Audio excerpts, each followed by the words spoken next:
Ito guys, share ko lang guys ha. For sure marami makaka-relate nito, no. Itong topic na to, dati pa ha, nung kapanahunan ko, makaka-relate nito yung mga kaedad ko. Okay. So, aminado naman ako guys na katin ng tilong ko. Ako'y single mom nung bago nakilala ng aking mister, no. So, dati kasi kapag ikaw ay maging isang ina na walang asawa, walang partner sa buhay, parang ano na, para ka na binagsakan ng langit, baga nakakahiya na sobra, parang ayaw mo na lumabas ng bahay, parang ano ka na, parang sinakluban ka ng mundo, yun ang ganun na nararamdaman eh, parang sobrang hiyang-hiya ka na sa sarili mo, sa mga tao, sa magulang mo din. Yun. Ganun ang feeling dati. So ako, yun ang naramdaman ko nung ako yung nabuntis sa panganay ko, na hindi pa naman ready yung nakabuntis sa akin. So, di ako namilit. Ayaw ko mamilit ng taong ayaw. Okay? So, ano ko lang, dati walang mga ayuda, no. Speaking of ayuda, guys, wala kaming ganun. Until na wala kaming ganyan, no. Wala kaming 4-piece, wala kaming akap, wala kaming tupad, o ano pa bang mayroong ayuda na meron sa iba.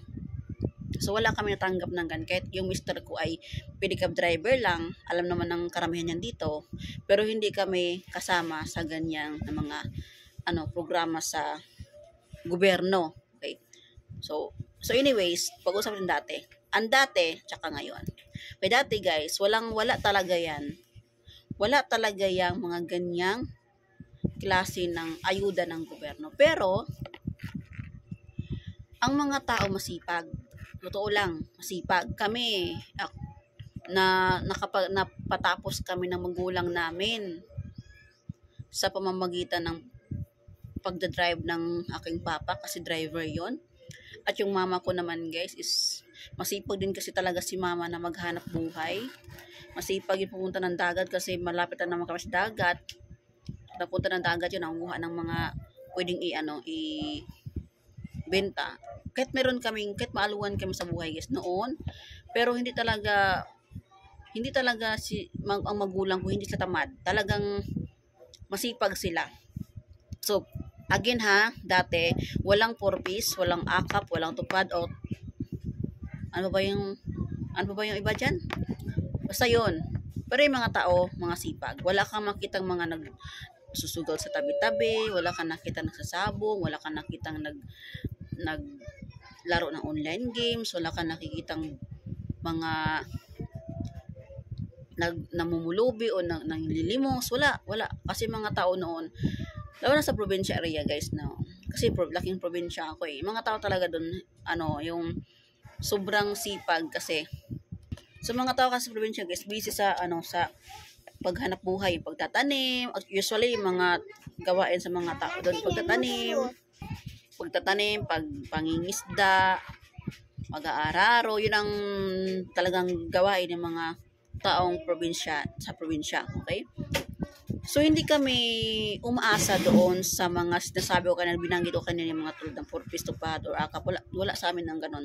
Wala talaga. Iwan ko sa ibang lugar siguro meron, pero sa amin talaga wala. Lumaki ako o napatapos kami ng magulang namin na walang ganyan. Nagkaroon man kami ng ganyan, pero tapos na kami mag-aral. Yung bunso lang namin, ay hindi pala, yung apo-apo lang ni mama ang bago pa lang naman nangyari yung mga ganyan. Pero yung kapanahunan ko, yung kaedad ko, I'm sure makarelate kayo nito na wala talaga tayong ganun. Okay, pag-usapan ngayon. Ngayon, ang mga kababaihan ngayon, mga tao ngayon, wag kayong ma-offend guys ha, kasi ako real talk lang ako nagsabi, no. Real talk lang naman. Karamihan ngayon, no, okay lang sa mga babae ngayon mabuntis ng maaga. Bakit? Kasi merong gobyerno eh. Merong gobyerno na nagbibigay sa kanila ng mga ayuda, ng mga ganyang programa na, kunyari ikaw, nabuntis ka na walang asawa, bigyan ka sa gobyerno ng pera eh. Isali ka pa sa 4-piece, sali ka pa sa mga ganyang tupad o ano ba. Yan. Kaya okay lang sa mga tao ngayon na mabuntis ng maaga, okay lang sa mga tao ngayon na maraming anak ng anak kasi meron nga ibibigay ng gobyernong gayaan. Kaya ang Pinas natin guys, ulubog kahit anong sikap ng mga tao, kahit sabi natin maraming malaking establishmento, pero wala talaga, as in lubog pa rin tayo.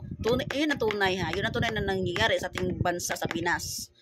No, kahit anong sikap pa, kahit anong gawin mo, kasi sa katotohanan yun ang tunay guys, mas kung marami man ang mayaman, mas marami ang mahihirap, mas marami ang gutom. Kung umaasa lang sila dyan sa ayuda, gutom pa rin. Kung umaasa lang yung tao dyan sa ano, kasi yung bigay ng gobyerno, yung pera niyan, magkano lang naman. So dapat ang ibigay ng gobyerno trabaho, kasi yun naman talaga ang pinaka-importante, yun naman talaga ang pinaka-kailangan ng tao, yung trabaho, hindi po yung mga ayuda na yan. Kasi, totoo lang guys, yung ayuda na yan, ginagawa yun lang kasing tamad yung mga tao eh. Nagiging tamad kasi yung mga tao, kasi iba dyan, binibenta yung ATM, o sangla yung ATM.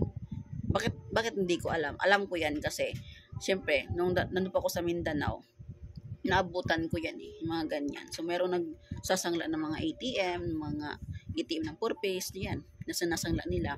Sa iba naman, nagsusugal lang. Nakikita nyo naman yan, pero parang ang gobyerno kasi mali kasi yung pamamalakad nila eh, mga ganyan.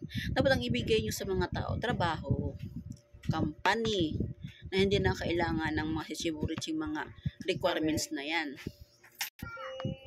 Yun ang kailangan ng mga tao guys, trabaho. Diba?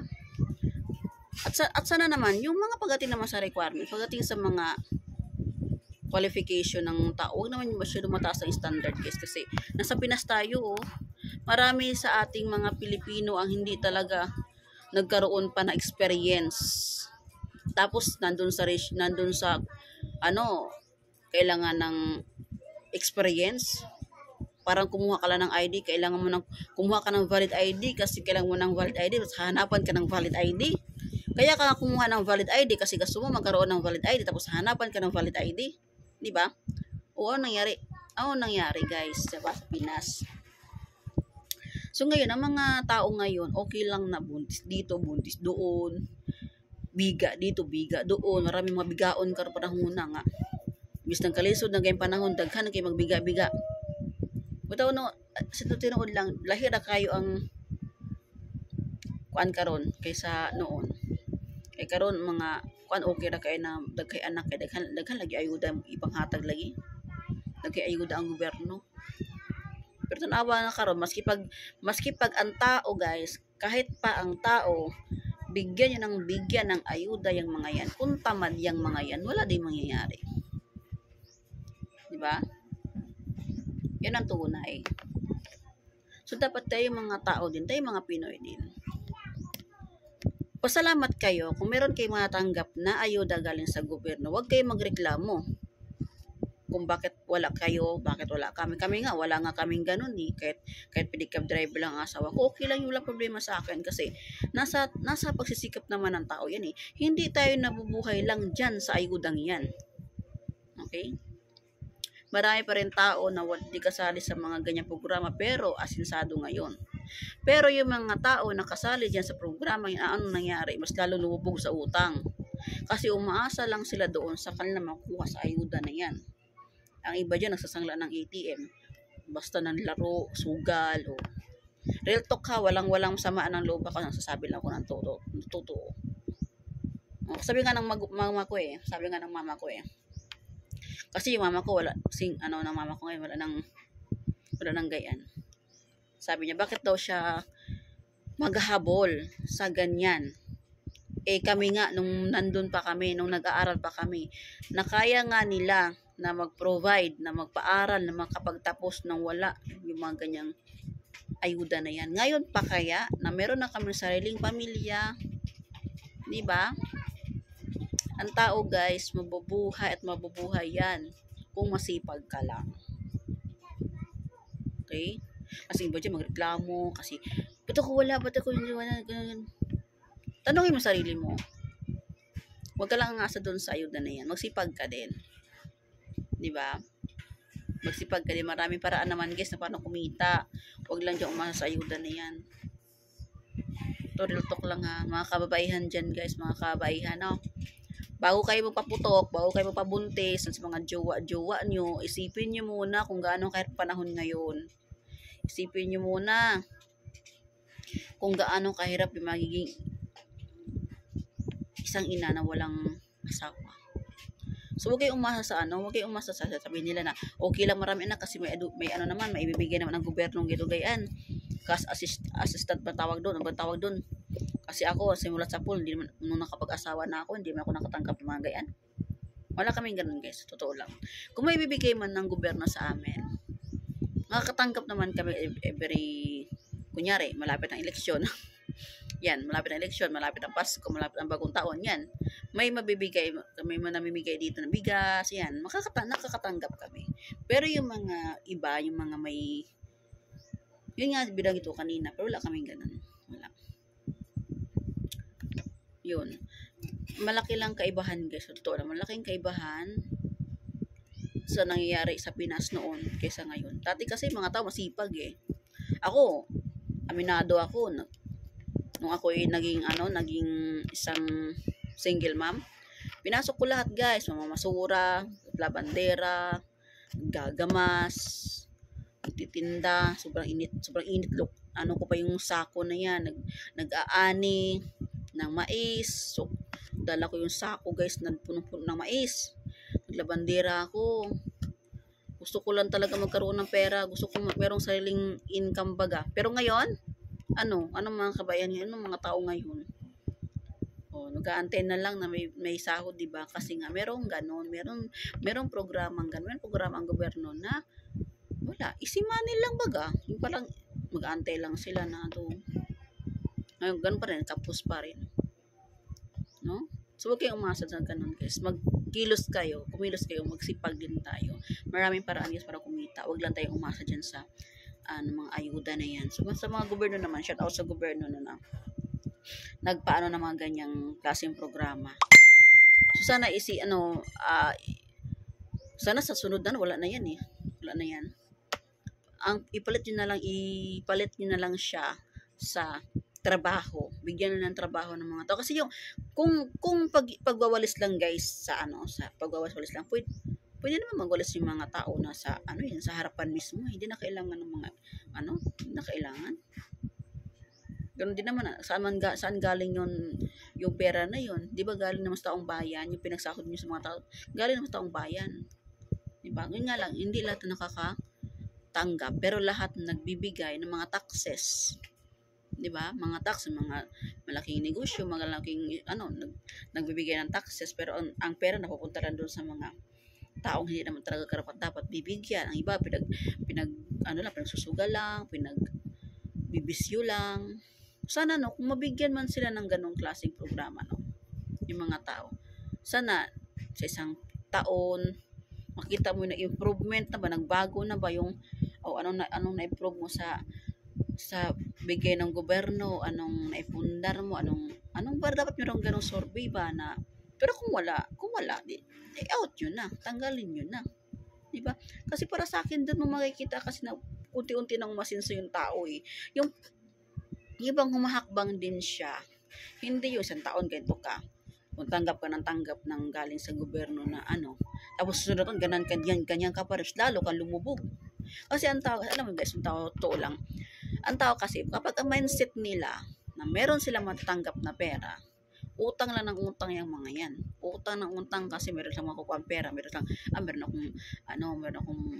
pa naman bibigay, meron akong sasahurin baga.